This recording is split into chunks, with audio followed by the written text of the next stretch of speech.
ವಾಲ್ಮೀಕಿ ಅಭಿವೃದ್ಧಿ ನಿಗಮದ ಆರೋಪ ಎದುರಿಸ್ತಾ ಇರುವಂತಹ ಸಚಿವ ನಾಗೇಂದ್ರ ರಾಜೀನಾಮೆಗೆ ಆಗ್ರಹಿಸಿ ಬಿಜೆಪಿ ಪ್ರತಿಭಟನೆಯನ್ನ ಮಾಡ್ತಾ ಇದೆ.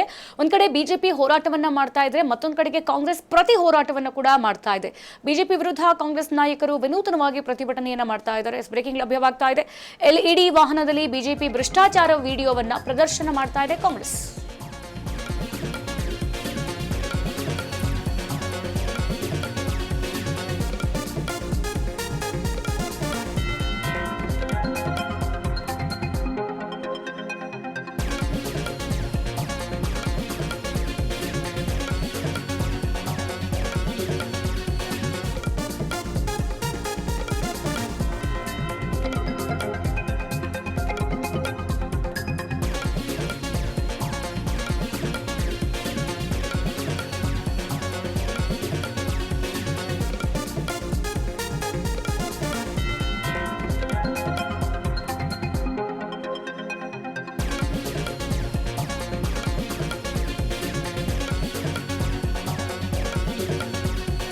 ವಾಲ್ಮೀಕಿ ಅಭಿವೃದ್ಧಿ ನಿಗಮದ ಆರೋಪ ಎದುರಿಸ್ತಾ ಇರುವಂತಹ ಸಚಿವ ನಾಗೇಂದ್ರ ರಾಜೀನಾಮೆಗೆ ಆಗ್ರಹಿಸಿ ಬಿಜೆಪಿ ಕಳೆದ ದಿನಗಳಿಂದ ಪ್ರತಿಭಟನೆಯನ್ನ ಮಾಡ್ತಾಲೇ ಇದೆ. ಈಗ ಒಂದ್ ಕಡೆ ಬಿಜೆಪಿ ವಿಧಾನಸೌಧದಲ್ಲಿ ದಿನ ಹೋರಾಟವನ್ನ ನಡೆಸ್ತಾ ಇತ್ತು, ಮತ್ತೊಂದು ಕಡೆಗೆ ಈಗ ಕಾಂಗ್ರೆಸ್ ಪ್ರತಿ ಹೋರಾಟವನ್ನ ಶುರು ಮಾಡಿದೆ. ಬಿಜೆಪಿ ವಿರುದ್ಧ ಕಾಂಗ್ರೆಸ್ ನಾಯಕರು ವಿನೂತನವಾಗಿ ಪ್ರತಿಭಟನೆಯನ್ನ ಹಮ್ಮಿಕೊಂಡಿದ್ದಾರೆ.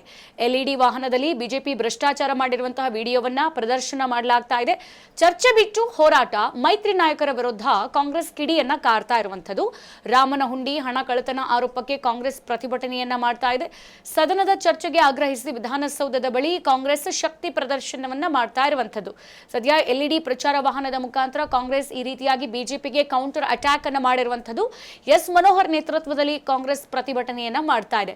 ನಾವು ಗಮನಿಸ್ತಾ ಇದ್ದೇವೆ, ವಿಧಾನಸೌಧದಲ್ಲಿ ಅಸೆಂಬ್ಲಿ ಶುರುವಾದಾಗಿನಿಂದಲೂ ಕೂಡ ಬಿಜೆಪಿಯ ನಾಯಕರು, ಬಿಜೆಪಿ ರಾಜ್ಯಾಧ್ಯಕ್ಷ ಬಿವೈ ವಿಜಯೇಂದ್ರ ಹಾಗೆ ಪ್ರತಿಪಕ್ಷ ನಾಯಕ ಆರ್ ಅಶೋಕ್ ಅವರ ನೇತೃತ್ವದಲ್ಲಿ ನಾಗೇಂದ್ರ ವಿರುದ್ಧ ಪ್ರತಿದಿನ ಹೋರಾಟವನ್ನ ಮಾಡಲಾಗ್ತಾ ಇದೆ. ಅದು ಕೂಡ ವಿಧಾನಸೌಧದ ಒಳಗೆ ಕಪ್ಪು ಬಟ್ಟಿಯನ್ನ ಪ್ರದರ್ಶಿಸಿ, ಜೊತೆಗೆ ಇಂಥ ಲೂಟಿಕೋರರಿಗೆ ಸಚಿವ ಸ್ಥಾನ ಯಾಕೆ ಬೇಕು ಅಂತ ಹೇಳ್ಬಿಟ್ಟು ದಿನಂಪ್ರತಿ ಹೋರಾಟವನ್ನ ಮಾಡ್ತಾ ಇದ್ದಂತಹ ಈ ಸಂದರ್ಭದಲ್ಲಿ ಈಗ ಇವರ ಹೋರಾಟವನ್ನ ಗಮನಿಸಿದಂತಹ ಕಾಂಗ್ರೆಸ್ ಕೌಂಟರ್ ಅಟ್ಯಾಕ್ ಅನ್ನ ಮಾಡಿದೆ. ಅದು ಕೂಡ ಇಲ್ಲಿ ಎಲ್ಇಡಿಯಲ್ಲಿ ಬಿಜೆಪಿ ಮಾಡಿರುವಂತಹ ಬ್ರಹ್ಮಾಂಡ ಭ್ರಷ್ಟಾಚಾರ, ರಾಮನಹುಂಡಿಯಲ್ಲಿ ಆಗಿರುವಂತಹ ಕಳ್ಳತನ, ಈ ಒಂದು ಭ್ರಷ್ಟಾಚಾರವನ್ನ ಇಟ್ಕೊಂಡು ಬಿಜೆಪಿಗೆ ಕೌಂಟರ್ ಅಟ್ಯಾಕ್ ಮಾಡಿದೆ.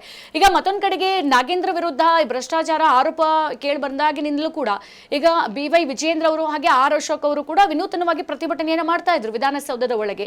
ಹಾಗೆ ಈ ಮೈತ್ರಿಯ ಹೋರಾಟವನ್ನು ಕೂಡ ಕೇಂದ್ರ ಸಚಿವ ಕುಮಾರಸ್ವಾಮಿ ಅವರ ಬಳಿ ಕೂಡ ಇಟ್ಟಾಗ ಅವರು ಕೂಡ ಇದಕ್ಕೆ ಸಪೋರ್ಟ್ ಮಾಡುವಂತಹ ಮಾತನ್ನು ಕೂಡ ಆಡಿದ್ರು. ಸೊ ಈ ವಿಚಾರಕ್ಕೆ ಸಂಬಂಧಪಟ್ಟಂತೆ ಕಾಂಗ್ರೆಸ್ ಈಗ ಸಚಿವ ನಾಗೇಂದ್ರ ಅವರ ರಾಜೀನಾಮೆ ಬಹಳ ತೀವ್ರಗತಿಯಲ್ಲಿ ಸಾಗ್ತಾ ಇರೋದ್ರಿಂದ ಡಿ.ಕೆ. ಶಿವಕುಮಾರ್ ಅವರು ಕೂಡ ಹೇಳಿಕೆಯನ್ನು ಕೊಡ್ತಾರೆ.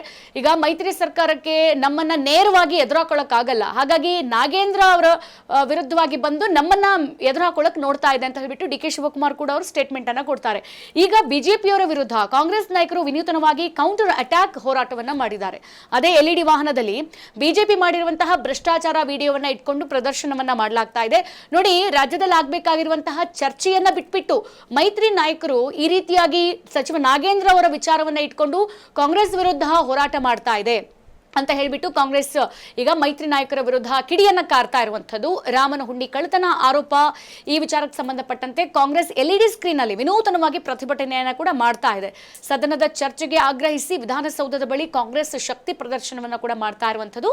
ಅದು ಕೂಡ ಈ ಎಲ್ಇಡಿ ಪ್ರಚಾರ ವಾಹನದ ಮುಖಾಂತರ ಕಾಂಗ್ರೆಸ್ ಈಗ ಮೈತ್ರಿ ನಾಯಕರು ಮಾಡ್ತಿರುವಂತಹ ನಾಗೇಂದ್ರ ಅವರ ವಿರುದ್ಧದ ಈ ಭ್ರಷ್ಟಾಚಾರ ಆರೋಪಗಳಾಗಿರ್ಬೋದು, ಹಾಗೆ ಸಾಲು ಹೋರಾಟಗಳು, ಇವೆಲ್ಲದಕ್ಕೂ ಕೂಡ ಕೌಂಟರ್ ಅಟ್ಯಾಕ್ ಅನ್ನ ಈಗ ಕಾಂಗ್ರೆಸ್ ಮಾಡಿರುವಂತದ್ದು. ಇಲ್ಲಿ ಎಸ್ ಮನೋಹರ್ ಅವರ ನೇತೃತ್ವದಲ್ಲಿ ಕಾಂಗ್ರೆಸ್ ಸರ್ಕಾರ ಪ್ರತಿಭಟನೆಯನ್ನ ಈ ರೀತಿಯಾಗಿ ವಿನೂತನವಾಗಿ ಮಾಡಿದೆ.